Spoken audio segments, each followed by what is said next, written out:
Good morning, everyone. We're going to get started. Welcome to the Cancer Survivorship Committee meeting. We're delighted to see you all here in person, and we also have a handful plus of people Zooming in. Some of our presenters are also Zooming in. So just a little information first, and then we'll get started with our invited speaker. I'm Melinda Irwin. Nice to meet you. If I haven't met you, I'd love to meet you after this, and Dr. Hallie Moore. And just to remind you all, we do have some priorities that we like to focus our concepts on. However, with that said, if you have a survivorship focused concept that's not listed here, please reach out to Hallie or me, and we're happy to kind of consider it. But we really do focus on prevention of long-term effects of treatment, reducing comorbidity and improving cancer outcomes, primarily through exercise and diet interventions and other behavioral or survivorship interventions. Focusing on health disparities is a really important area to us, health and technology and care delivery, and then also focusing on cancer diagnoses, beyond the common cancer diagnoses and considering metastatic survivorship issues.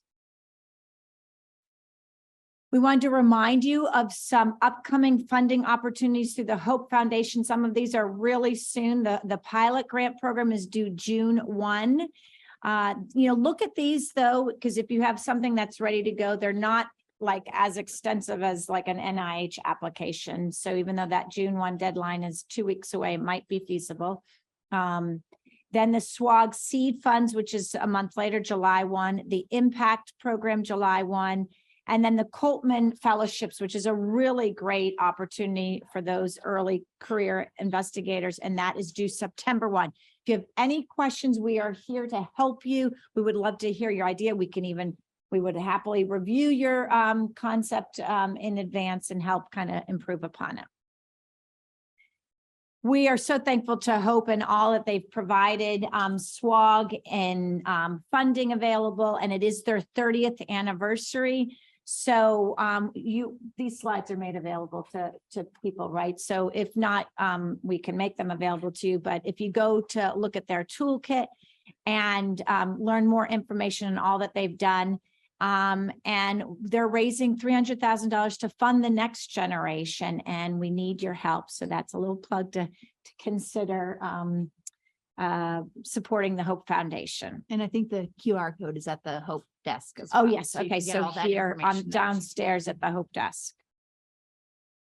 There's also a call out for Hope board members. So if that interests you, you can read more information. And with that, we're going to get right into our invited speaker. We're delighted to have Shelley Fulnasso here. She is the CEO of the National Coalition for Cancer Survivorship, and a little bit about her background.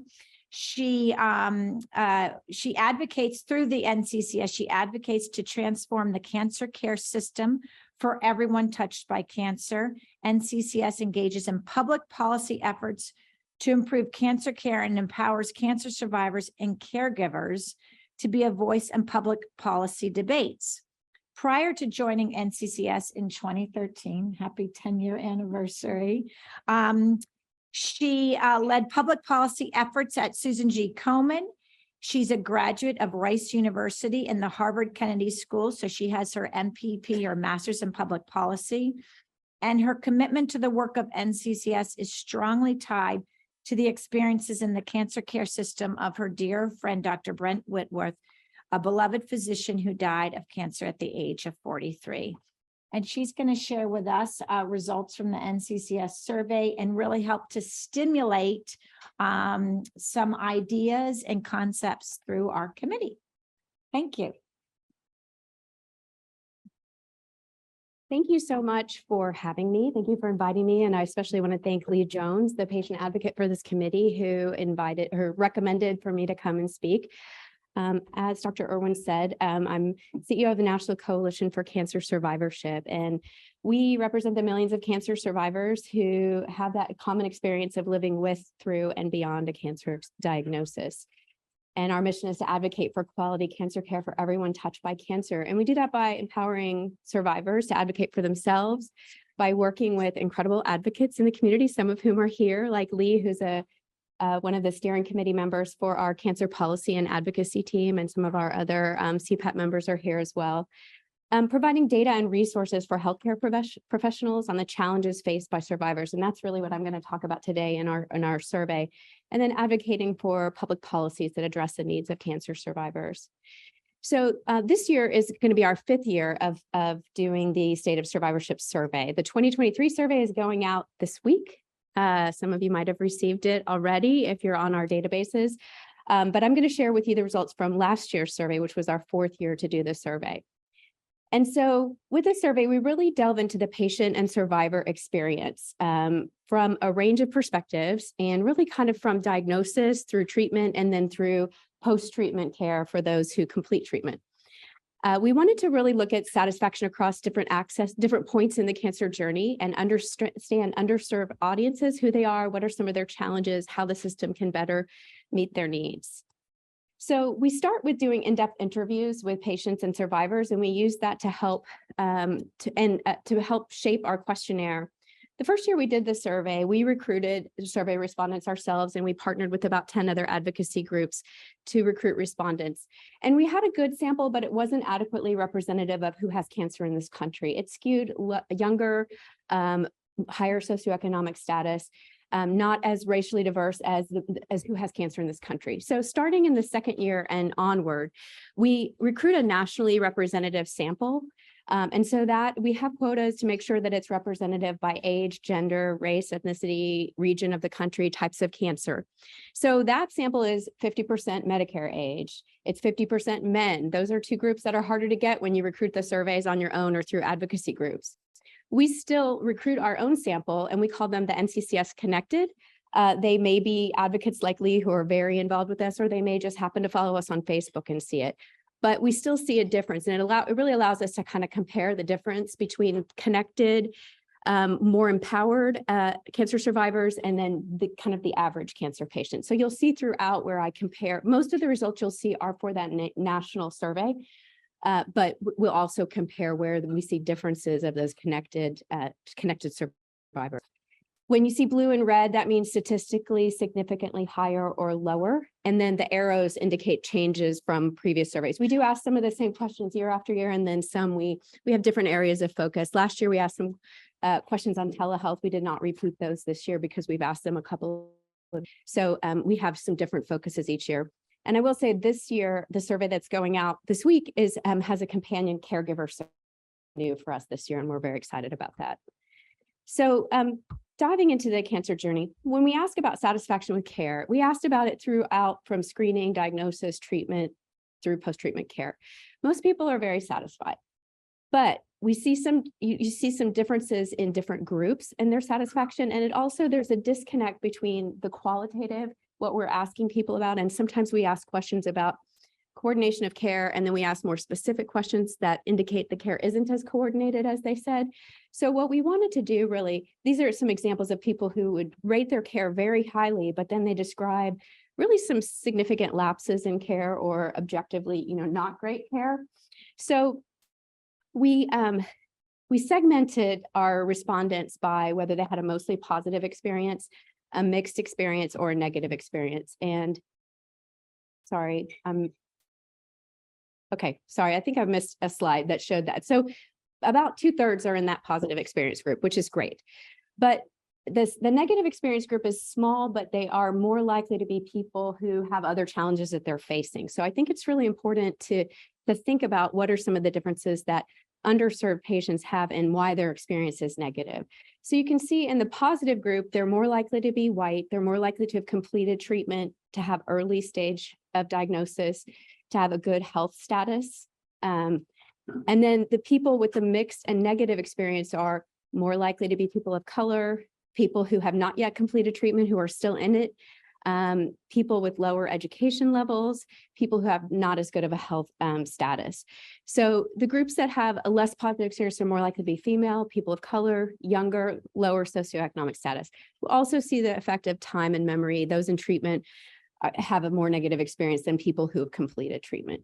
So I don't want to spend too much time on the screening and diagnosis so we can get into the others. So I'm just going to skip through these. Just a couple of things, though, that we did see younger patients and people with negative experience and Hispanic patients were more likely to see more doctors before getting that initial diagnosis, whereas 2 on average in the national sample, it's 3.5 or so for those groups. And also young adults were significantly more likely to have a misdiagnosis. So almost 3 times as, 2.5 times as likely to have a misdiagnosis initially. But when it comes to treatment, we ask about mindset, about treatment decision-making. And here's where you see a difference in the NCCS connected group. In the national sample, almost half say they rely on their doctor to tell them what to do, to really decide on the best course of action. And then about a quarter, somewhere in the middle, and a quarter that say they're very actively involved. In the NCCS connected, that's much less likely to rely on the doctor, much more likely to be engaged in decision-making. I always think about this as we need to remember that the patients that we're talking to, the advocates on this committee, are the empowered patients, but not everybody's like that. And we can't expect everybody to be like that to get good care. We have to make sure the system works for everyone, even the people who aren't going to be engaged in their care and shouldn't have to, frankly. You don't have to get a PhD or become a research advocate to get good care. So when we look at satisfaction with treatment, about 3/4 say they're very satisfied, but then we also ask some questions about if they feel like they could always talk to their providers about their concerns, if they feel listened to and respected, if they trusted their healthcare team. Overall, fairly high, but you see the groups where it's lowest: women, Black patients, people under 65, people in treatment, people with metastatic disease. Hispanic patients are much less likely to say that they feel these kind of levels of trust and being able to always talk about their concerns. We asked about which healthcare providers they saw and how helpful they were. So some definitely, the oncologist, surgeon, primary care or oncologist and surgeon are very likely to say that they were very helpful. I'm sorry, the top line is whether they were very helpful, and the bottom bars is whether they saw them. So some types of providers, they're not as likely to say that they were very helpful if they saw them during their cancer journey. So we asked about what symptoms they experience, and we asked about if they experienced them during treatment and then after, and then still today. So these are the top symptoms people expressed experiencing. And then all these numbers in blue are higher, more likely to have experienced these. So women were more likely to experience many of these, with the exception of sexual concerns, also people with metastatic disease. So these were the top symptoms. And then we asked, did you experience them during treatment? Did you experience them after treatment? And then are you still experiencing them today? So 60% are still experiencing some of these symptoms today. And you can see the ones that, sorry, I have to put on my glasses. The ones with the star these are the ones that the negative experience group are more likely to still experience. So they're still having challenges with depression, insomnia, sexual concerns, muscle and joint pain, uncertainty. And then when we asked about still today, some of these respondents finished treatment a year ago, some finished it 20 years ago. So we asked about how long that was. And so this slide shows that of the people diagnosed 3 to 5 years, 6 to 10 years, and then more than 10 years. So I think it's important to look at, even those more than 10 years out, there are still 40% have 60% have one or more of these, even 10 years after treatment. And that fatigue, sexual concerns, depression, anxiety, neuropathy come to the top of the list for these people that are still experiencing it years out after their treatment concludes. We asked about how helpful was the healthcare team in addressing these symptoms. So these are the symptoms in order of frequency that we hear about it, and then how helpful the healthcare team is. We consistently see this. We've asked these questions year after year. Things like nausea and vomiting, skin issues, high blood pressure, those are well managed mostly by the healthcare team. It's the ones that are the most concerned to patients, the fatigue, depression, appetite, insomnia, sexual concerns, where they're not feeling like they're getting the help they need from their healthcare team. We ask about coordination of care. People always say, yeah, my care is very well coordinated. And then we ask questions about, well, did you have to share results from one provider to another? Did you feel like your healthcare team had reviewed your records and knew what was going on? And that's where we see the differences. So more than half, even though they're saying the care is coordinated, are still the one that's sharing that information. I know there's a lot of different ways of looking at care coordination, but to me, if the burden is on you to be the one sharing that information, it's not well coordinated. And then here's where we also saw differences. The orange is the negative experience group, and they were much less likely to say that their care was coordinated, which led to that feeling that their experience was more negative. We do ask about clinical trial. Did you participate in a clinical trial? But we've asked this several years. It's always right about 10% say they did. And then when we asked, did your team discuss or offer a trial? It's not a big difference. Usually about 10, 11% that say that a clinical trial was discussed with them. So then looking at the post-treatment journey, the satisfaction with post-treatment care is about 10 points lower than satisfaction with the treatment itself. And then only about 45% say their healthcare provider did a very good job of helping transition them to post-treatment care with another provider. And that's even lower, significantly lower with the NCCS Connected group. We asked about, what do you talk about with your healthcare provider in these post-treatment visits? Overwhelmingly focused on the follow-up tests. So only a third are saying that they're talking about quality of life, exercise and nutrition, physical function, and then it goes down from there. Even though they're expressing that these are problems for them, they're not talking about them in those post-treatment appointments. And we asked, what do you wish you were talking about, or what would you like to talk about in these appointments? It's not a big difference. They're kind of okay with talking about just the follow-up tests. So I think we need to think about, how do we make sure that they go to these post-treatment visits just to talk about test results, and they're okay with that, but yet they're still suffering from a lot of side effects and challenges that they're not getting the help they need with. When we looked at that negative experience group, they were much more likely to say they did want to talk about these things. And that's why they're suffering from these side effects and they're not talking about them with their healthcare provider. So they were 2 times as likely to say they didn't discuss these topics, but they wish they were discussing them. We asked about, did COVID interfere with their post-treatment surveillance appointments? And this is a busy slide, but the red is the group that has not resumed post-treatment surveillance. And this was as of last summer. So fortunately, it's a fairly small group. It's only in the national sample, only 6%. So we were happy to see that even though there were delays in some of those post-treatment visits, they've mostly resumed it. And I would hope that that would be higher now. This was last summer. And then we asked about costs of cancer, and we really think of it not just financial, but physical, mental health, emotional lifestyle. These were the top concerns that people expressed. These were pretty much the same top concerns we've seen every year. Again, so on the physical side, more than half are saying maintaining a healthy weight and getting enough exercise are top concerns, but they're not talking about it with their healthcare provider. So these also, we noticed that almost all of these were higher last year compared with the year before. The financial ones make sense with the economy and inflation and rising healthcare costs, but even most of the others were significantly higher than previous year. And this, and then also when you look at all of these, you see that younger patients, patients of color, women, people with metastatic disease, significantly higher on almost across the board. And then we asked about employment and education sacrifices. About a little over half made some kind of sacrifices, but significantly higher in all these groups with the blue, the younger, Black patients, Hispanic, metastatic. And then, I thought I had, okay, there was another one. Sorry, I missed a slide with the other financial sacrifices we asked about, similar, much lower for the older patients, but higher for younger patients and people living with metastatic disease and people of color. And then we asked some questions about integrative oncology. These questions were only asked of the NCCS Connected group, but this year in our survey that's going out this week, we'll be asking this of everyone.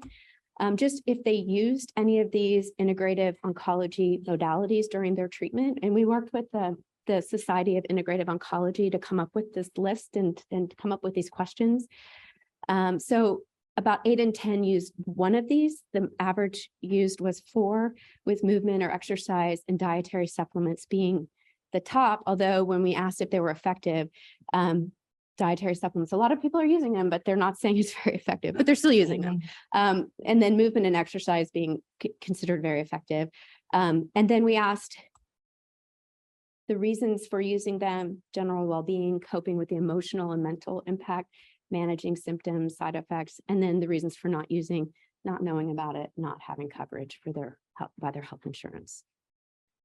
So those were all of my slides, but I did want to mention one more thing that I don't have in the slides, but we've been working on legislation with members of Congress called the Comprehensive Cancer Survivorship Act.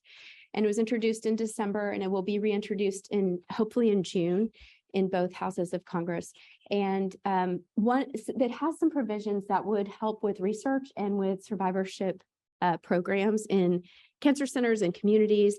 And so one of the provisions would be to have a study that's like the childhood cancer survivorship study, but for adults, to really do a better job of keeping track of the long-term effects of different cancer treatments on cancer survivors. That may not be that's not the only way to accomplish it. And I mean, one person that I talked to suggested, well, what if in all cooperative group trials, we had sort of the opportunity for an extension to continue follow-up of the patients? And maybe that's something you all have talked about, but I think like that would be a great way to, you've already got them enrolled in the trial, keep following them so that we can have a better understanding of the long-term effects. Lee didn't tell me to say that. But I see you nodding, so that's good. Yeah. So, and yeah, I'm happy to answer questions. I didn't want to take too much time, so I sped through some. I can always go back to any slides if there's questions about it. Thank you.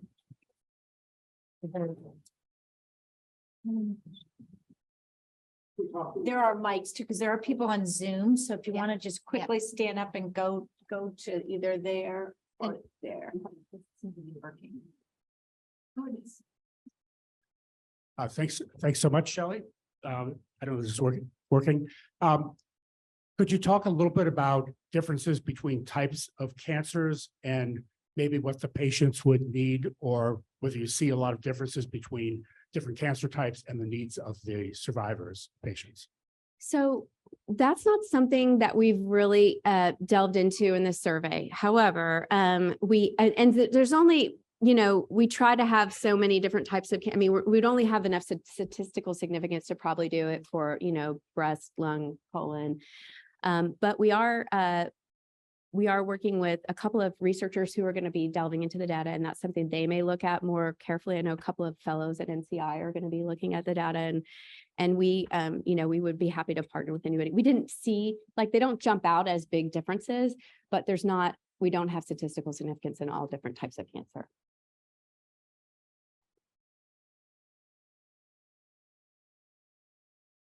Additional comments or questions?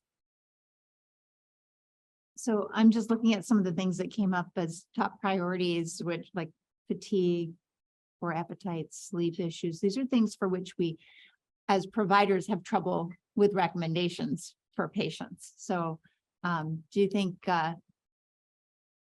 this is an educational issue for providers? Is it we need more research to have better options for these? How do you see us addressing these issues?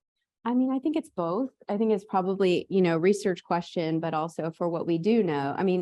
We've done a few webinars recently with researchers who focus on exercise and maintaining a healthy weight and the role that can play both in function, but also in reducing rates of recurrence and fatigue as well. So, those are, challenging to talk about. I think we have to figure out how to better integrate that into care, because if you're doing a follow-up visit with your medical oncologist, they may not have time for that. So how do we make sure people aren't falling through the cracks, and that we can get that information to them? And so I think it's a combination, in my opinion. Yeah, I think that, referral can be a challenge. So I know in regards to exercise, the Live Strong program partnered with the YMCA for a number of years in offering, training the YMCAs to offer a free 12-week program focused on exercise. And it was offered throughout the country, which was really great when an oncologist could refer their patient to those services. But for various reasons that has slowed down funding, support, whatnot. But I think that's what becomes a challenge, is when the provider doesn't have easy access to, or information to refer the patient, but the efficacy for many of these, the interventions related to fatigue and exercise, the results are there. It's now, how do we then move that to the dissemination, the implementation? We also have an online question from Vicky Fairchild. Vicky, if you want to unmute, you can go ahead and ask your question. I was just wondering, like the area that we have a small cancer care facility here, and most in this area are the same way. They're just small satellites.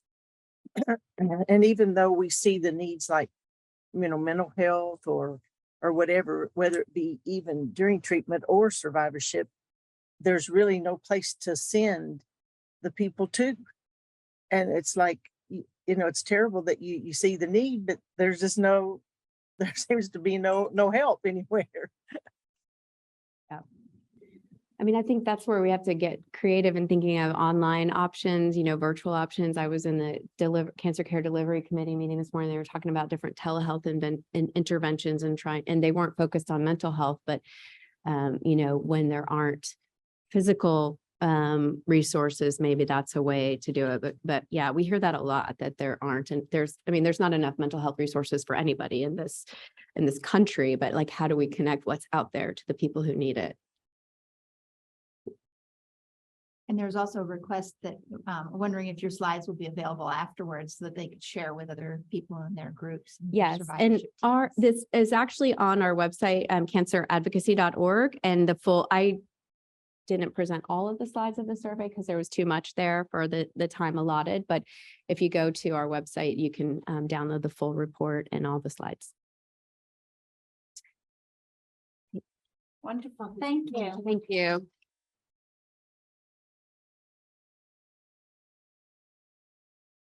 So we just want to take a few minutes to see if that stimulated any ideas in terms of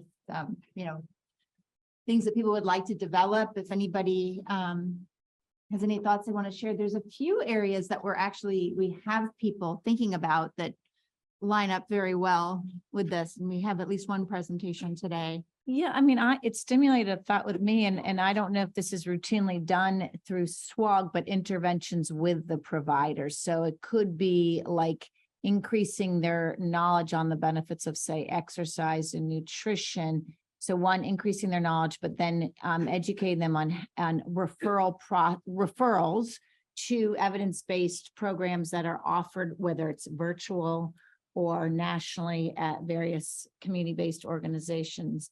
And if SWOG has ever done many interventions where the unit of analysis, the participant is the oncologist. Provider. I'm looking at Dawn.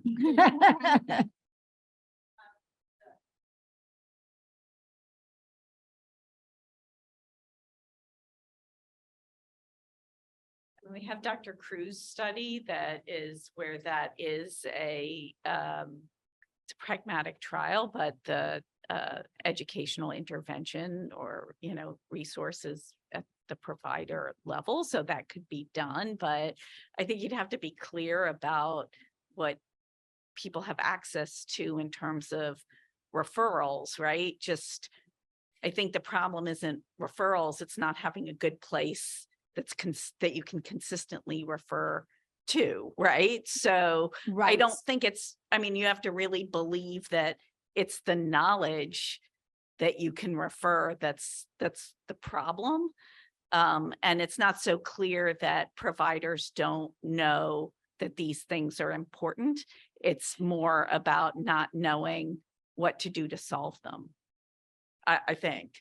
Right. Right, I mean, and it's so- not necessarily clear that I think people probably do refer a lot to things that are hard, either people don't have access to or, may not be super effective. Yeah, so the point though is if we thought this through, we there is the potential, obviously, to do Right, interventions. I mean, there are pragmatic with- trials as well, right? So there Mhm. are a variety of different pragmatic trials that, like Dr. Trivedi and Reuter's study that is at the practice level for providers participating in virtual genomic tumor boards, right? So there are things that's an education-based intervention focused at the provider level. Good to know.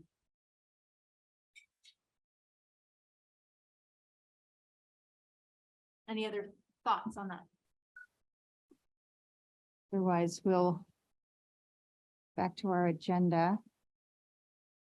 Think, we still need to do more efficacy trials, perhaps with, some of these commonly reported symptoms, depression, fatigue, neuropathy, cognitive function.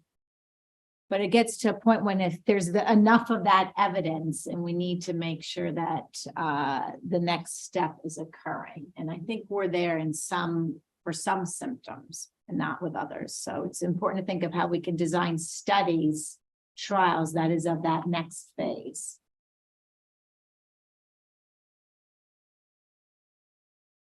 All right, I think we're gonna move on, and I'd like to invite Lee Jones to come up here. He is our patient advocate for the Cancer Survivorship Committee, and he's gonna share some updates with us. Thanks. So the reason that I really recommended inviting Shelley here to speak, because I wanted you to hear from the voice of survivors themselves. And not that I expect people to, to throw away, your investigative research concepts and ideas, but I was hoping that it might stimulate even some add-ons. I mean, one of the things we heard, and we talk a lot about DEI these days, how much that really does affect people going through cancer treatment and survivorship. And to the extent that, we can take these things into consideration as add-ons or something to think about in the studies that you proposed. I think that's a reason I invited her here to speak, because I've been kind of trying to be the survivor, and I'm an N of one. Okay, now you've heard from an N of hundreds, if not more, and what survivors say that they want and need. So a few updates. So we have 3 new research advocates at SWOG, and I will mention their names. They can stand up if they choose to. Lymphoma Committee, Tricia Hernandez.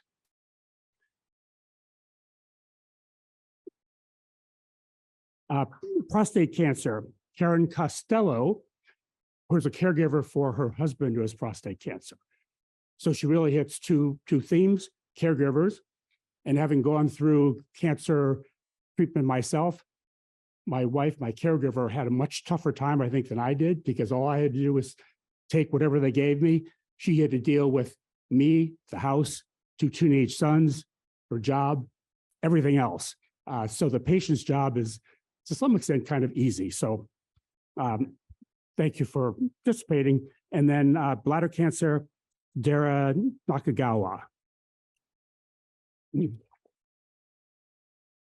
you may wonder what's happened to the current research advocates in those areas. Really, they've gone through their 2 terms, 10 years, and they're phased out.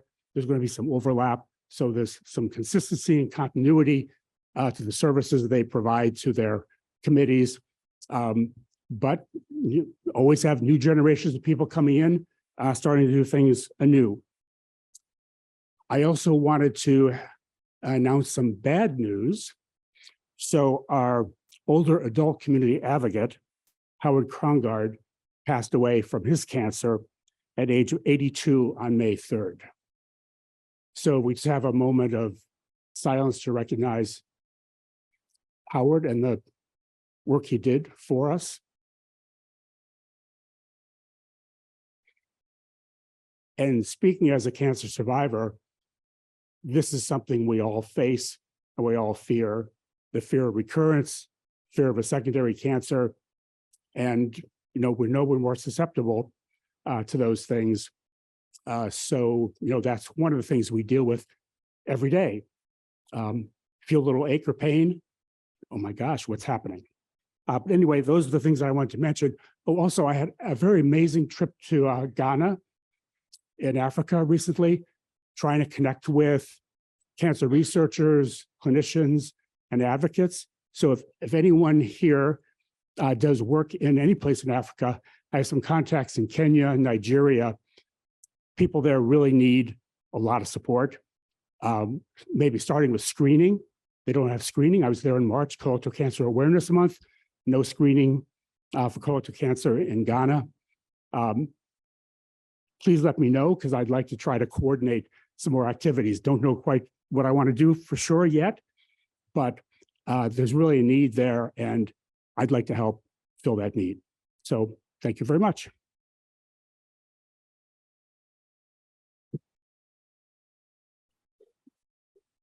All right. Thank you. And then we also want to just update you. We did have an informal little gathering this morning for anybody who wanted to stop by and meet with us about concepts. It was actually very productive, and I think we're going to try to do this at each meeting and maybe even do it after our meeting rather than before. But we did really have the opportunity to troubleshoot some of the concepts that are early in development, as well as discuss some new ideas moving forward. I don't know if you want to add anything specific to. No, I really Yes. enjoyed the meeting. There were about maybe 8 or 10 of us there, and you know, it was just great to kind of develop some concepts, just talking them through and hearing from everyone. So at the next meeting in October in Chicago, if you're there, it would be great if you could pop in. You can pop in for 10 minutes if you want, 30 minutes or whatnot. So it was enjoyable. And then we've had liaisons from our committee to the disease specific committees, to the AYA committee. And actually we now have Dr. Gunteru is going to be a liaison for the new IO committee.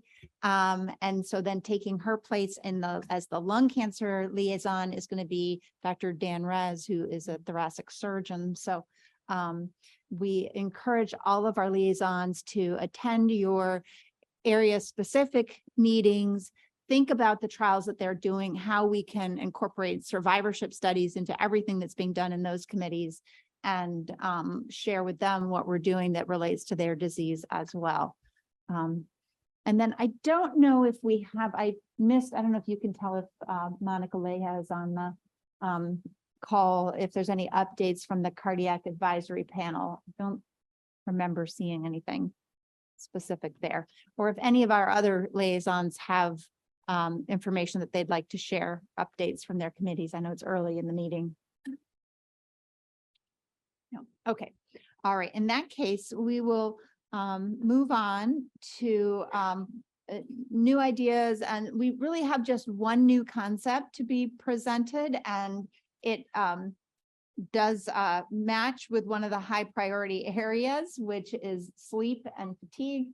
And I think Dr. Rena Fox is online. Hopefully you can unmute yourself, and Yes, hi.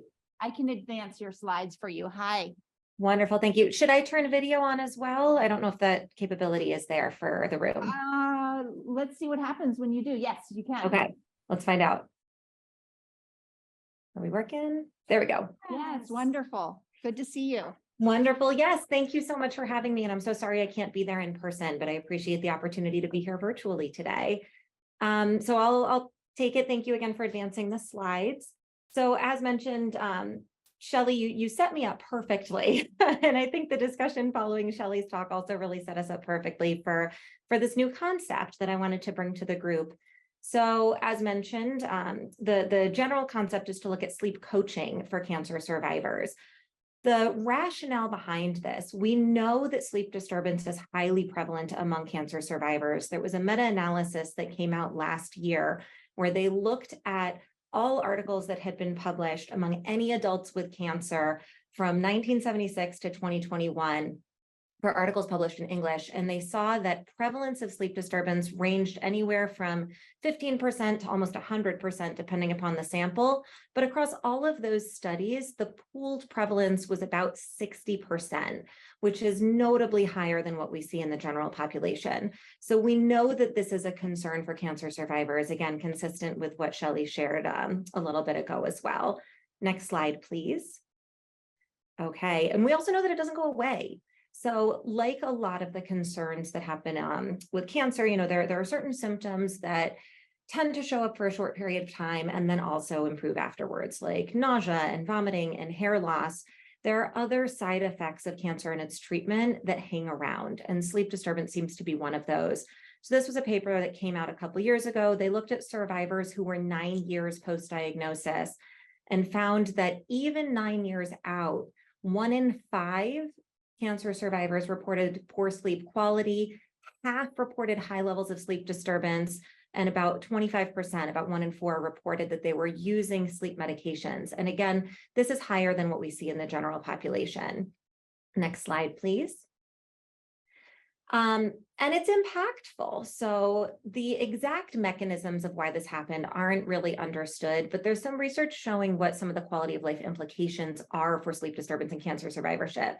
So we see it's related with worse quality of life, higher reports and higher severity of other symptoms, and even increased economic distress. And there's some research showing it might be related to increased mortality as well. Next slide, please. All right, so the good news is that there are things we can do about it. There are well-established evidence-based treatments for sleep disturbance, but there are downsides to them. And some of them we were just discussing as a group not that long ago. It's hard to access them. There is a critical shortage of providers who are trained to deliver these evidence-based treatments for sleep disturbance. They're also rather intensive, and they're designed for clinical sleep disorders. And what we see in the cancer survivorship population, which frankly we also see in the general population, is that there is a subset of people who will meet diagnostic criteria for insomnia or another sleep disorder. But there are also a lot of people who don't quite hit that threshold, but still are experiencing symptoms to the extent that they are interfering with quality of life, they're interfering with functioning, and they're distressing. So it might not quite be enough to be a clinical sleep disorder, but it is still impactful. And that's what a lot of our survivors are facing. Next slide, please. So sleep coaching has kind of recently entered the spotlight, I'll say, as another potential option. It's not the same thing as sleep therapy. Sleep therapy is traditionally delivered, or not traditionally, but most frequently delivered by psychologists who have specialized training in behavioral sleep medicine. This is a little bit different. Sleep coaching is usually delivered by somebody who does not have that same degree of specialized training and specialized education, but has enough education and enough training to be able to provide education, support, and motivation to people to help them engage in more healthful behaviors and help them take on more healthful perspectives as they think about their disturbances and their sleep disturbances. The goal here, however, is not to diagnose or manage clinical conditions. Anybody who would meet diagnostic criteria for a clinical condition would likely need more intensive intervention. And there's some emerging support for the efficacy of sleep coaching, but it hasn't yet been tested in cancer. So that's what I am proposing might be a good use of time for us to work on. Next slide, please. So again, the current concept that I'm bringing to SWOG is to test sleep coaching as an intervention for subclinical sleep disturbance in cancer survivors. One of the nice things about sleep coaching also, and really all of these evidence-based treatments for sleep, they're really amenable to remote delivery, which can really enhance access, speaking to the conversation the group was having not that long ago. However, before we get ahead of ourselves, what I'd like to start with is establish just the feasibility and acceptability of sleep coaching in this population. So I, have been communicating with the working group leadership about potentially targeting a Hope Foundation seed grant opportunity that has a July deadline for submission to establish feasibility and acceptability of a sleep coaching intervention among cancer survivors.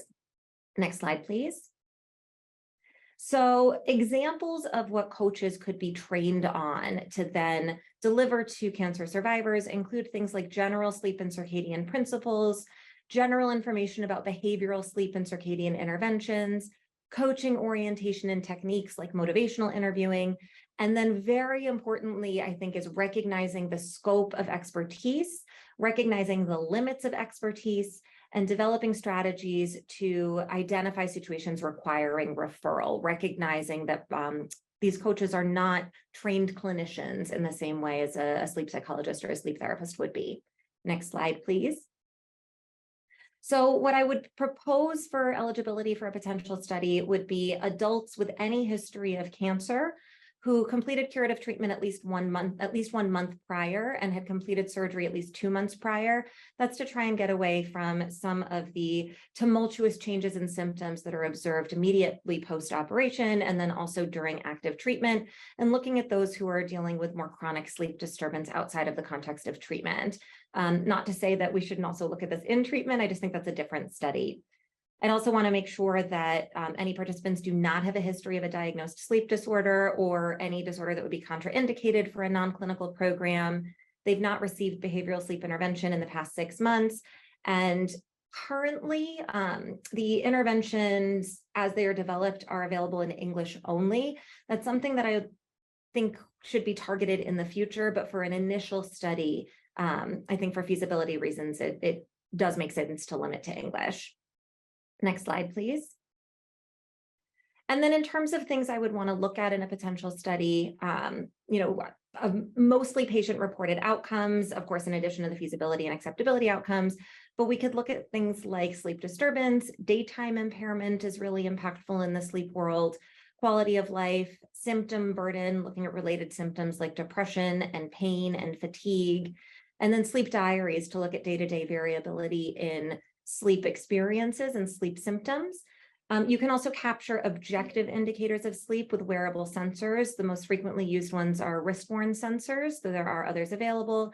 And then there's also some evidence, or not some evidence, but some precedents for looking at biomarkers as well. I have some experience looking at urinary melatonin, for example, as an indicator of circadian rhythms.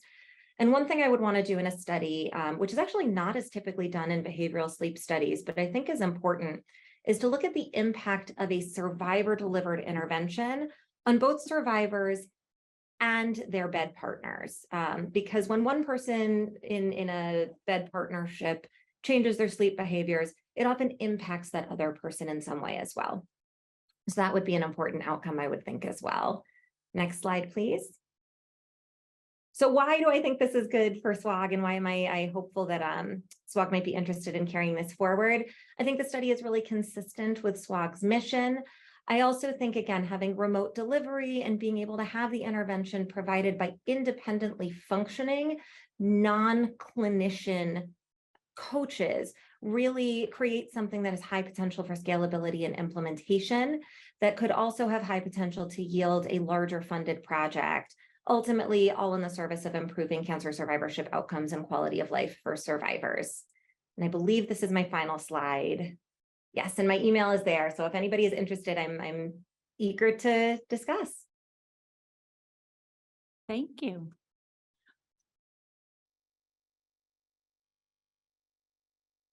I have a quick question while I'm waiting for others to come up to the microphone. What would be the length of the intervention? Would it be like weekly virtual sessions for how many weeks or how many sessions? So there's one established intervention that I've actually been talking to the people who do that. It's commercially available. Their intervention is weekly for 12 weeks. Okay, that's great. And Hi, it's Terry, smartphone this is delivered. Myers, University of Kansas. Great presentation. I'm interested in their topic very much. 2 questions for you. One, I would like to know, how are you defining your threshold for subclinical? What instrument are you using? And secondly, I saw that you were looking at some type of sleep monitor. Could you tell us a little bit about what device you're using? That's a great question. So in terms of thresholds, I often would want to use something like the ISI, because these types of sleep behaviors really target insomnia and insomnia-like symptoms. So, there are things we could use for other sleep disorders, like the Berlin questionnaire for sleep apnea. There's a single item screener I've used before for restless leg syndrome, but the insomnia severity index tends to be the most highly regarded, I'll say, for insomnia symptoms.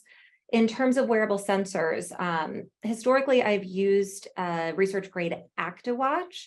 I'm talking to some people who have been using commercially available sensors instead, things like Apple Watches or Fitbits, or even like Oura rings are starting to get more traction and being used more in the research space. That's something I'm still kind of figuring out what exactly it should look like. And I'm happy to receive thoughts and suggestions if it makes sense to go with a research grade wearable or a commercially available wearable. Yeah, so I think studying sleep is really important on a lot of different levels and ripe for more research in the cancer survivorship population. You know, there's a lot of linkage between sleep and cardiovascular disease, which is an issue with cancer survivors as well. And my understanding is that sleep disturbances and poor outcomes are particularly high in minority populations. So I was thinking, like, in a small pilot study like this, maybe focusing on patients with cardiovascular disease and looking at those biomarkers in addition to something like melatonin, or really targeting a population that you know, is underserved or underrepresented in some way, may be a way of sort of focusing it, because, you know, just so that you have the data you might need, you know, and thinking of those like go, no go kinds of things and the kinds of populations you may be particularly interested in SWOG, that may be a way of, you know, sort of targeting a smaller pilot. And being able to convince a reviewer population you'd be able to do it in the network. That's great. And we do have our cardiovascular committee that could help identify what markers you should be looking at. Wonderful, thank you. Hi, as a survivor who hasn't slept well in over 20 years, I am super interested in this topic. I will say, in thinking about your presentation from a DEII perspective, and as we kind of think of that across the board, the idea of sending things out to people to wear means your reach can be further in rural, in populations who may not be able to come into a clinic. There's a real benefit in increasing access to things like this. But I also think there's a detriment if you don't move beyond English as the only language, because there really is you're losing a large population of potential participants in that way. So just something to consider. Thank you. Yeah, I really appreciate that. And this is something I've been thinking a lot about and talking to other members of this developing study team about also. And I guess one thing we've been kind of grappling with is, would we want to start with just English just to get our initial, you know, proof of concept off the ground and then move into other languages? Or do we really want to start from a broader perspective from the get-go? And I don't think we've settled on that. And I guess I'd be curious what others think.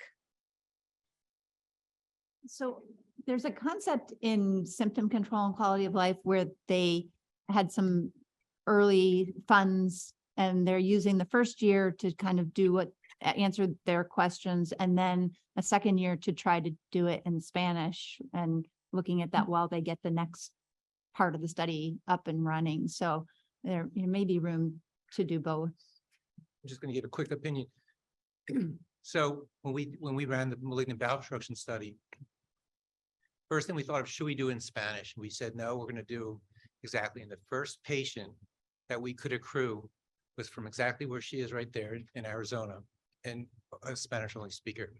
So I think if you can, it's a really good idea.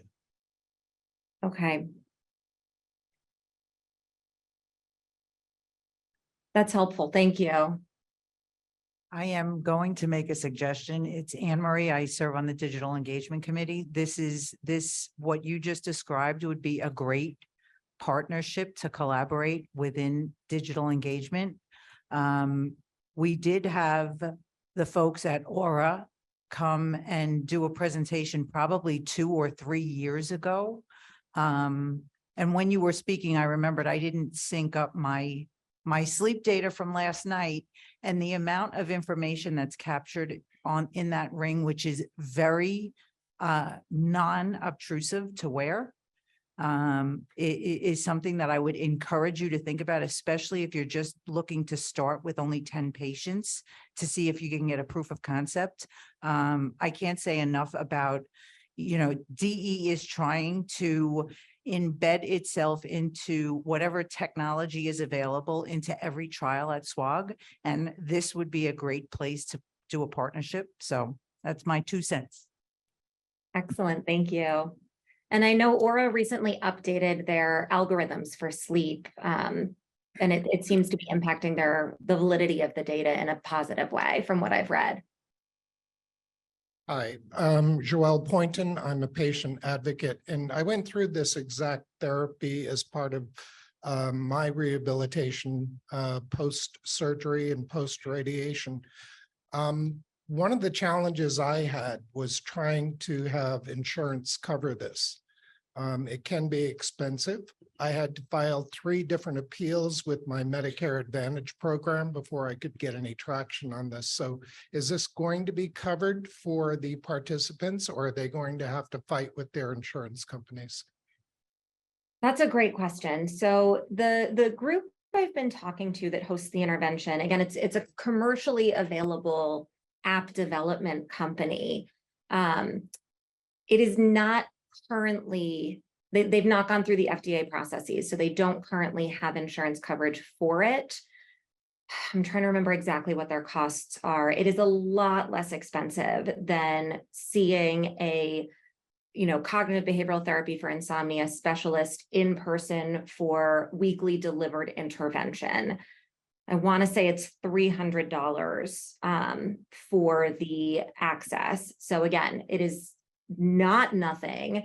I believe their long-term hope is to try and get coverage, but that isn't available right now. So that is something I appreciate you raising and trying to figure out kind of what the short-term versus long-term goals should be.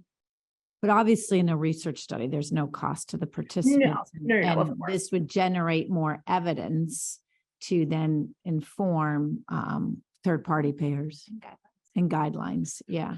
Exactly. Yes. Thank you for. And with that point, I think it's really good to have, a sleep outcome and some other patient reported, quality of life related outcomes. But if you can tie in some of those biomarkers, whether it be, we've done salivary cortisol measures, looking at CVD biomarkers, I think that adds to the PRO outcomes to have an even more compelling pace for guidelines and insurance. I love the idea of the cardiovascular marker. Yeah. Wonderful. Well, thank you so much. We look forward to working with you on this and moving this concept forward. And thanks for all the feedback from everyone here. Thank you. Yes. Thank you all so much. And I hope to see you in person in October. Great. Thank you. All right. I think we can only advance the slides from up there. All right, and then we just wanted to share, we have a recent flurry of activity of concepts that are very early on and aren't quite ready to be presented, but just wanted to share a little bit of what's going on. I don't know if Ash is online, but Ash Alpert is trying to develop a concept focused on transgender people with cancer. We have a few ideas that are being floated around. It may be a challenge to identify these individuals in our populations, but we're working on it. Dr. Erin Rush is here in person. I'll point her out. She'll say a quick hello, and she's working on a concept along with the breast group, looking at really the patient-related outcomes with a different treatment choice of one antibody drug conjugate versus another. Alejandro Boyles has been working on a bladder cancer and sexual function outcome. I don't know if he is on the line or here in person. Laura Graham is here in person, and she's taking over Shethan Ramamurthy's study, looking at vortioxetine for prevention of cognitive impairment. Laura, do you want to just share briefly what that study's about?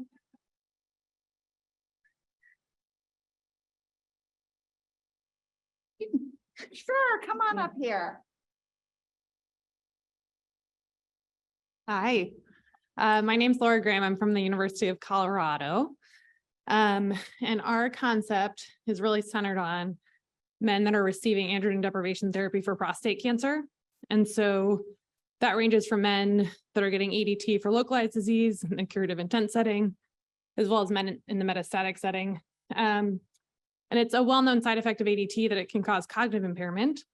And it's something we counsel patients about, but we really have no way to try to prevent, at least that we understand. And so vortioxetine is a novel serotonergic antidepressant, actually. It's FDA approved. And a side effect of the medicine is that it may have some cognitive benefit. Doesn't seem to have any adverse effects outside of kind of normal SSRI type side effects. And so our idea is that any man who's kind of starting long-term ADT will and participates in the trial will get randomized either to this vortioxetine or to placebo. And we're going to measure some cognitive outcomes. Right now, we're thinking of using CanTab, which is a commercially available iPad-based cognitive battery. So that's our concept in a nutshell. Happy to hear suggestions. We're still working through some things, obviously.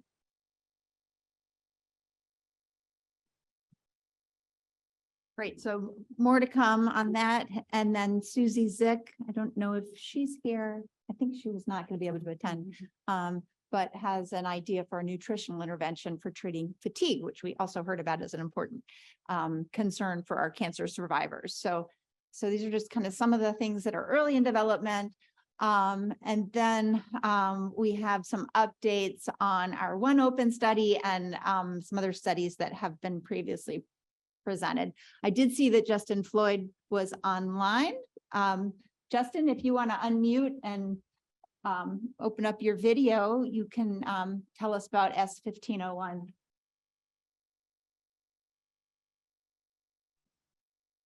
I think I'm unmuted. Can you hear me? Yes. Yes. All right, hold on one sec. I'm just closing my door. I'm in clinic, so try to minimize distractions.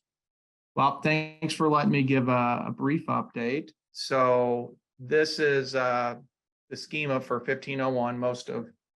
Most of you know this, and briefly, this is a study looking at patients with metastatic breast cancer who are receiving HER2 targeted therapy, and they are deemed to be at high risk for developing cardiac dysfunction. Originally, there was 3 arms of the trial. The observation arm has been closed. The randomized portion of the study is still open. Those patients that are eligible are randomized to either carvedilol or no intervention, and they're followed for 2 years with echoes at 12-week intervals for a primary endpoint of cardiac dysfunction measured by the central echo lab. There's several secondary endpoints as well. Next slide, please. So again, these are patients with metastatic breast cancer. They can be starting or continuing trastuzumab-based HER2 targeted therapy. Just a few updates, up to 4th line of therapy is allowed. The newly approved agent for HER2 low metastatic breast cancer is approved, FAM trastuzumab deruxtecan in HER2. So that may be a population of patients that had not been thought of before that is eligible for the trial, and we have had patients put on because of that. We've also have integrated in all of the newer HER2 agents since this study started. and of course, allowed biosimilars and brain metastases. We are looking for patients that are higher risk for cardiac dysfunction, so they need to have either prior cycling exposure, a borderline ejection fraction, an age over or equal to 65, an elevated BMI, current or prior antihypertensive therapy, obviously not an ACE or a beta blocker, coronary artery disease, AFib flutter, or diabetes. Yeah, and Next those are slide. ors, not ands for the eligibility. Or, correct, they don't have to have all of those. And any of those risk factors will do. Any will do. Yeah, that would definitely explain our slow accrual if it was an and. So any rate, site requirements for startup,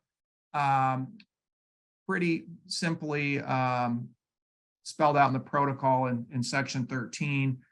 You do need to have your lab credentialed, your site's echo lab credentialed.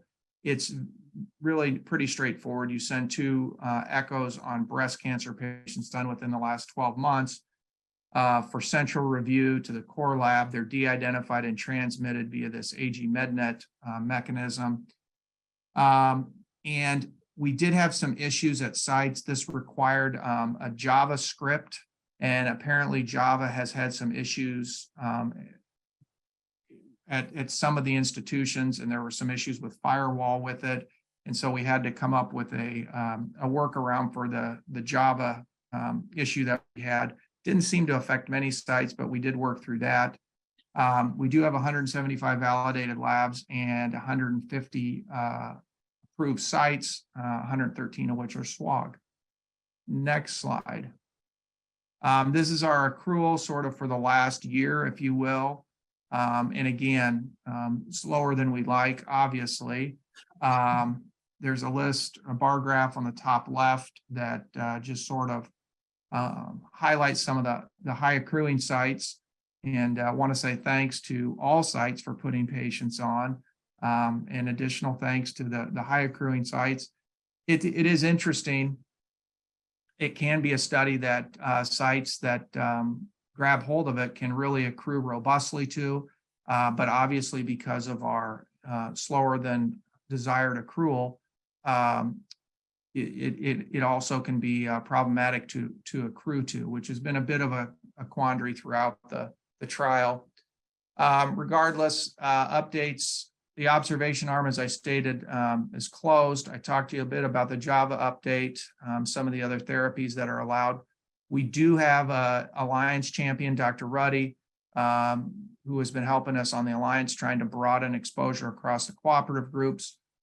We've done our neuroregulin baseline analysis and are actually redoing it on a little broader base of the baseline samples. We are recruiting sites, so if you're interested, please contact us at the email listed. And we are currently discussing internally some potential redesign thoughts, just because we've been open since I think 2017, and accrual is still slow, and obviously by the time that it get completed, the relevance may be questionable. And so we're actively looking and engaging in some redesign considerations, more on that to come. Next slide. And this I just added in, as I always do, just for everyone. It's the funding memo, just so people interested in accruing can see that there is funding for it and what it is if you're interested. So that's the extent of my update. Any questions for me? I'm happy to answer. Great, thank you. Questions about S1501? Yeah, just a quick question. Was this just in the metastatic setting, or is this in adjuvant setting? This is just in the metastatic setting. So we wanted another population that, because they tend to have longer exposure to these drugs, are higher risk for cardiac dysfunction. And they've done a fair amount of studies in the adjuvant, curative setting, but there hasn't been much data published in the metastatic setting regarding cardiac toxicity. Thank you. Any other questions? Anything online? Drug reimbursement there was a question in the chat box. So that is a mechanism in the protocol from pharmacy committee working with your essentially your institutional or your institutional pharmacy or your institutional drug handling protocol, and the drug is reimbursed. It's on the $10 list at Walmart. It's very inexpensive, but it is reimbursed. Great. Thank you very much. Thank you. Okay, I'm going to invite Dr. Gunteru up. She's actually here in person to just update us on the iCheckIt study.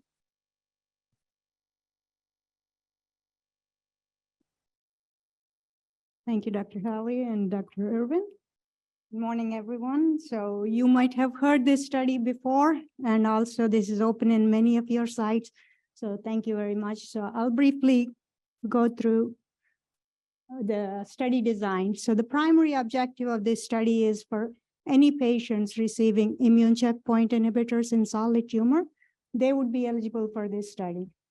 Only immune checkpoint inhibitors, no chemotherapy, no targeted therapy. The primary objective is to come up with a risk prediction model to see who would develop grade 3 or higher IRAEs, immune-related adverse events. We're also looking at the secondary objectives, including low-grade toxicities, patient-reported outcomes. This is the schema.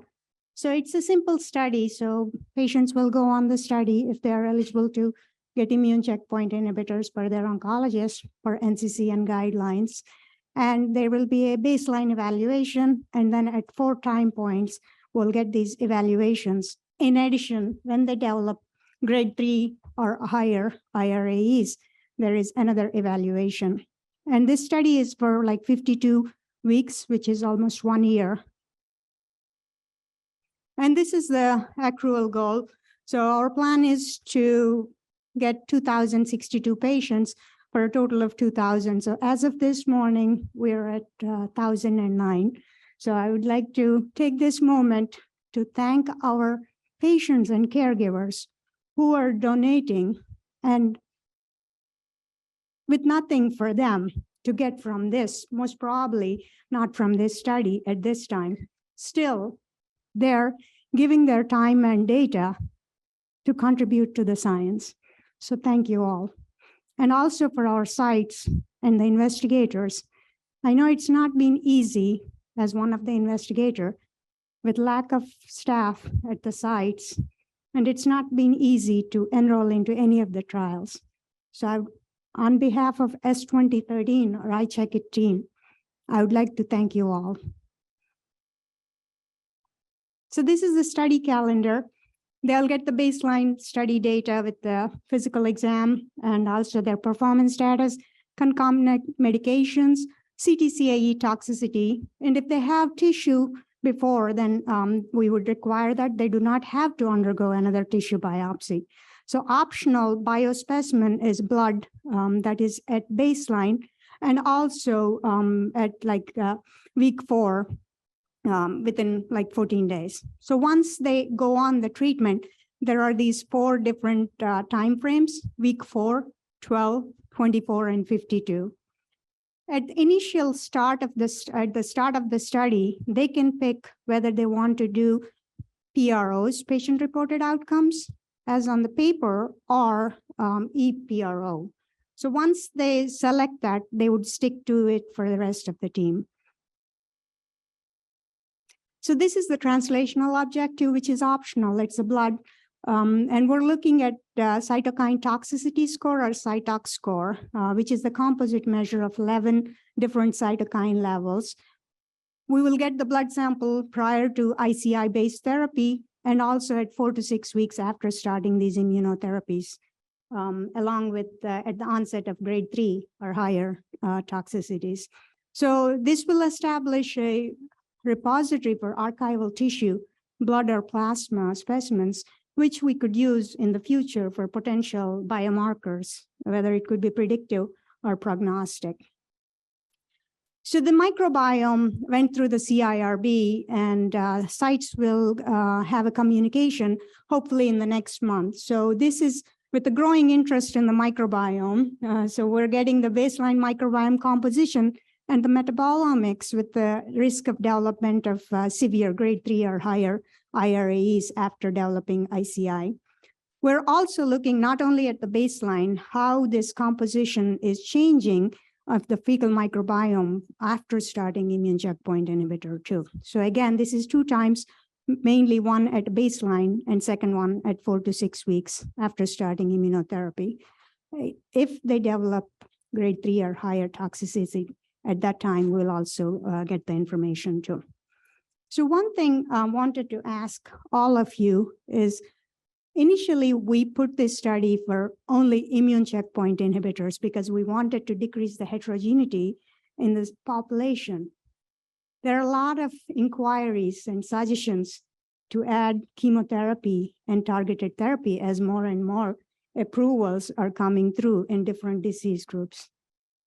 Any suggestions or comments on adding another cohort to iCheckIt to add chemotherapy or Say you're targeted? accruing so well, you don't need to for that purpose. Unless there's another scientific question that would be important to answer. Thank you. Yeah, I agree. So it would be a new or a different arm. So you still accrue the 2,000 for this study and then ask similar questions, but it's the immunotherapy plus chemotherapy. Yeah.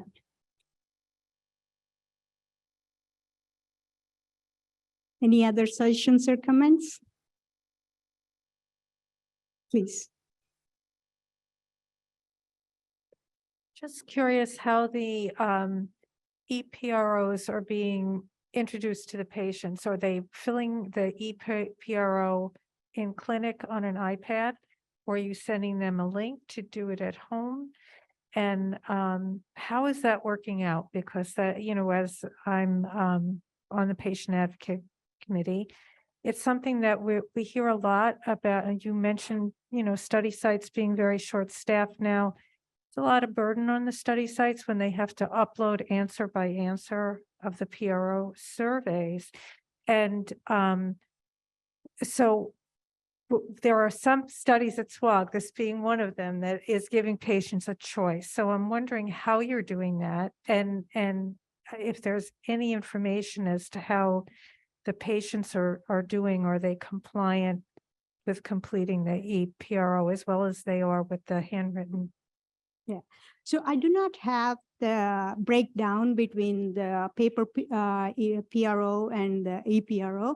I can definitely get the data. So far, we've been very connected with our sites, and we haven't heard any issues with the filling, whether it's the paper form or electronic, and not even, not from the patient side or also from the staff side too.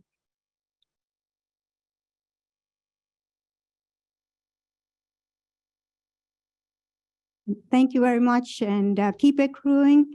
And if you're not open, please consider opening the study. And this is very valuable for the clinicians and also for our patients, more importantly, too. Thank you.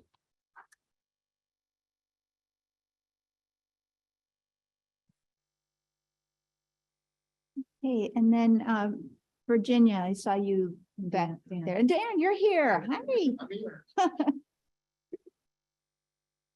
So Dan Raz is going to update us on the study that they salvaged miraculously. Yes, I am here. I'm here. Okay. So I know we've presented this study before, but I'll go over the schema again. So this is a perioperative physical activity intervention that's delivered centrally via telephone for older adults who are undergoing lung cancer surgery. So these are patients 65 years and older scheduled for lung cancer surgery who are at least 14 days pre-op, English or Spanish speaking. We're also enrolling a family caregiver if available, but it's not required.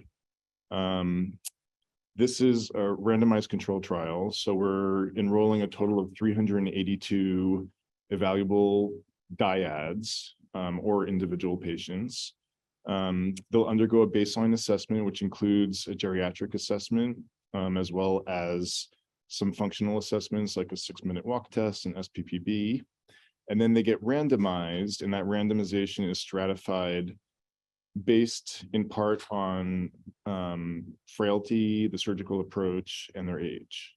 The intervention gets a total of 5 coaching calls that are done by rehabilitation staff at City of Hope. So this is all done via telephone. And they base the exercise prescription, which is really walking and very simple lower extremity exercises, on their baseline assessment, as well as their home environment and preferences. The family caregiver is also involved, and they're coached to motivate the patient and also walk with them. The control group is just given a very brief information on the importance of physical activity that's taken from the ASCO Survivorship Handbook. And both intervention and control also get a pedometer of EvoFit 4. That's what we're using, which I think is going to be really interesting. It'll be really great data.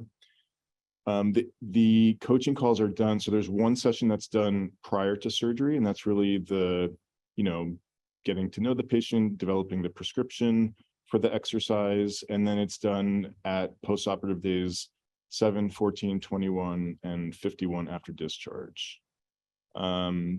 The patients get a discharge assessment, then a day 30, 60, and 180 assessment.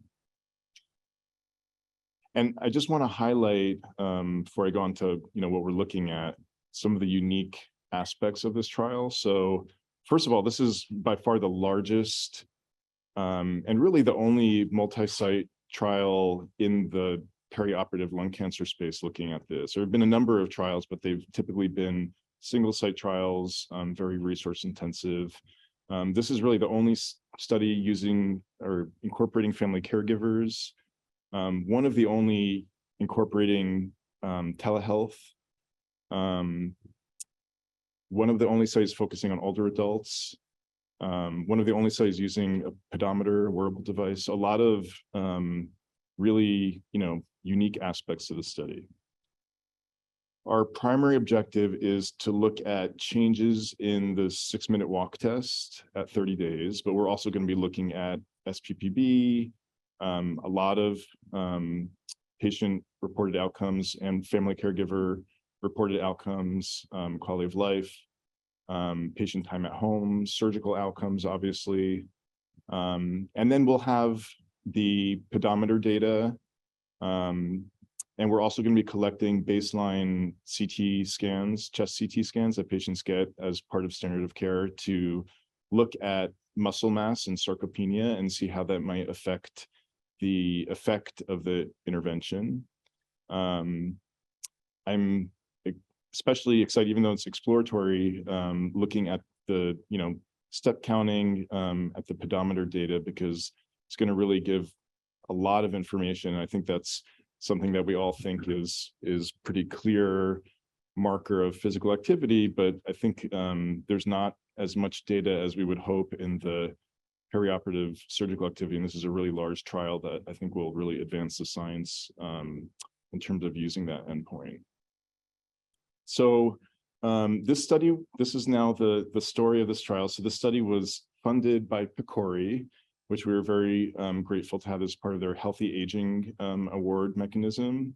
And because it was funded by PCORI, we had to go through an NCI, NCORP steering committee approval, which the study was not approved. And so I really want to thank Dawn and she's here somewhere, and Melinda and Haley. Thank you so much for as well as Catherine, all of you for supporting us and shepherding us through this. But Now this is a very unique SWOG City of Hope hybrid study. So City of Hope will be doing most of the heavy lifting in terms of data management, study operation. We are still using SWOG biostatistics, Catherine and her team, stakeholder engagement. Lee, thank you. You're still going to be our one of our advocates. Judy Johnson is going to be another one of our advocates from the lung committee. Recruitment, communications, DEI. So we're still really grateful that we can use a lot of SWOG resources for the study. The study, the PCORI contract is activated in June. We're going to be enrolling the first patient on study by January 2024, but we're hoping obviously to enroll well before that. And because of the kind of unique status of this, you know, we have to limit the number of sites that can participate. But these are the sites that are currently participating. Actually, there's another one, which is Duke University in North Carolina. So we have a very geographically diverse, you know, group of institutions that are all, you know, high volume thoracic surgical institutions. Everyone's very excited about the study and enrolling participants.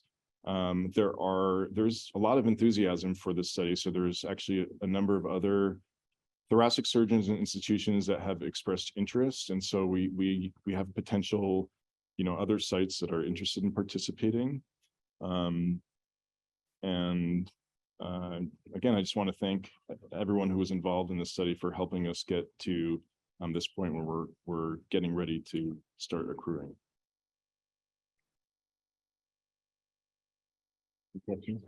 I have two quick comments. One, thank you for your patience and your persistence, and I'm really excited about this study. And as many of you might know, there's so much prospective cohort observational studies showing that anything is better than nothing in regards to physical activity, like going from nothing to just something, not even the recommended amount of 2.5 hours a week or 8,000 to 10,000 steps per day. And in this setting, in the perioperative setting, I'm so glad it's, of course, a randomized trial, because it'll be interesting to see among the control group, do they have a continual decline, say in the 6-minute walk and in their steps?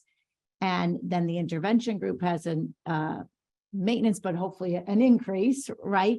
But really, how much walking is important to see the outcomes that you're looking at. And I'm very optimistic.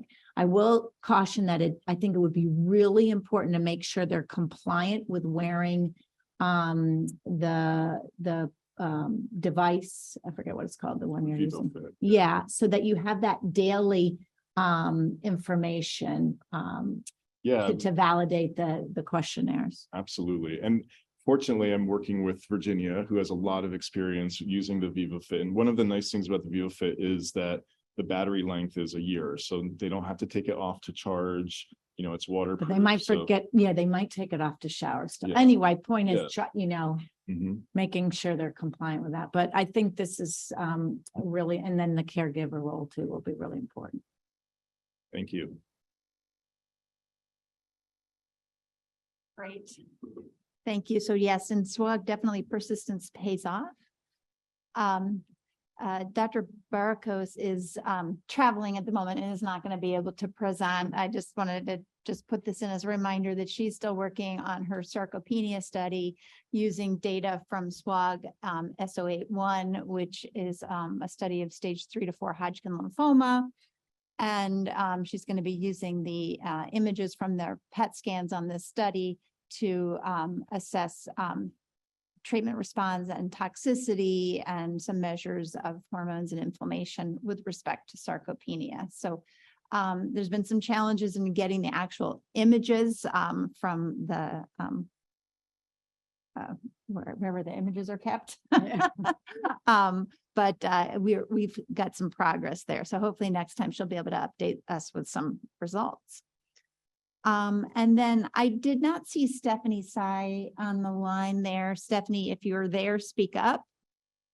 Otherwise, she is championing a study that's being developed in the SWOG, looking at using continuous glucose monitoring for glycemic control and to try to reduce infectious complications for pediatric and AYA patients with ALL. And so this is just the design. It is a randomized study. To have or not have the continuous glucose monitoring. I think that's to get the results. I think everybody uses the monitor, and then depending on whether they have real-time access to the results use those results to adjust therapy. That study has not had a whole lot of activity since she last presented it. I think COVID slowed things down a little bit, but I think they're going to get back on track with that. And then the final update we have is I am involved with this study looking at triptorelin for protecting ovarian reserve in AYA patients with cancer.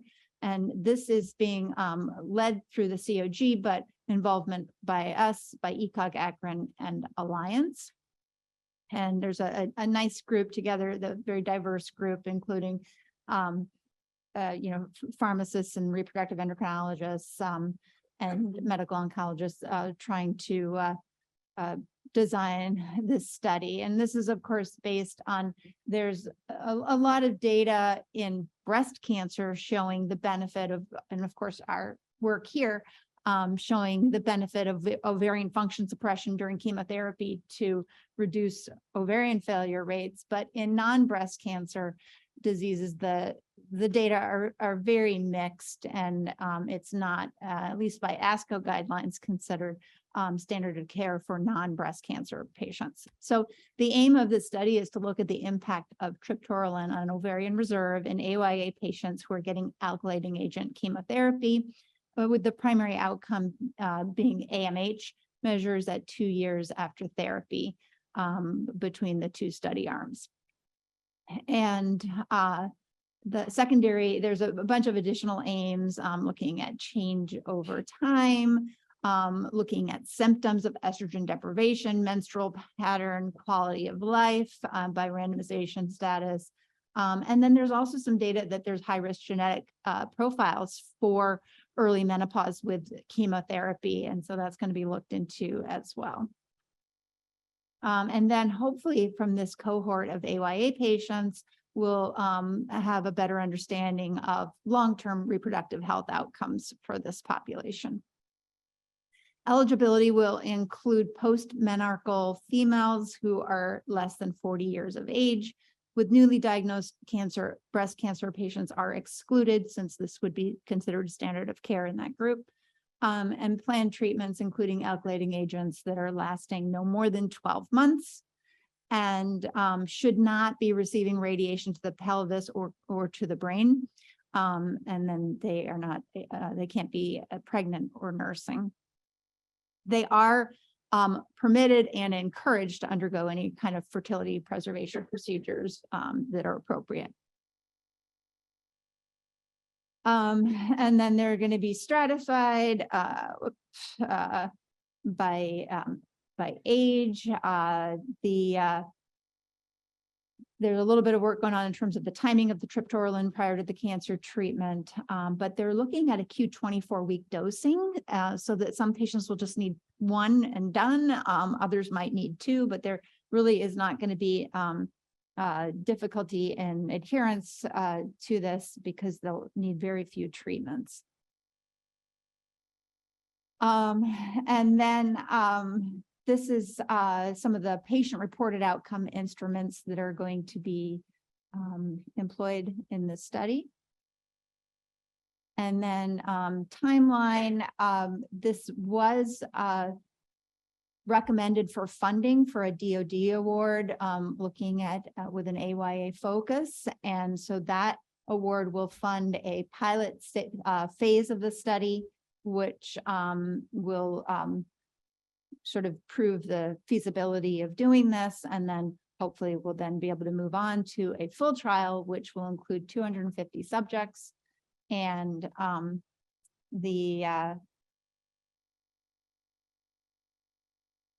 this is we anticipate sarcoma, lymphoma, and ALL patients to be most common.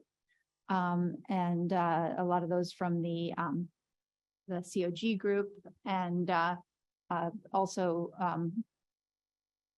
from the NCTN groups. So they did want us to just ask about barriers. Would anybody have reservations about randomizing their AYA patients to this to these options? Some people are maybe doing this already, even though the data aren't very strong for non-breast patients. Other people are doing it to suppress menses to prevent bleeding during treatment. So the other question is, are there other options for menstrual suppression during treatment that people favor? So I don't know if any of you deal with this population and have thoughts on these questions, and if you'd be interested in randomizing patients on this trial. No feedback. All right. All right, and I think that's kind of all that we had planned for today. I'm happy to open up if anybody has comments, questions. We'll let you get to lunch otherwise. Thank you all so much. Good to see everybody.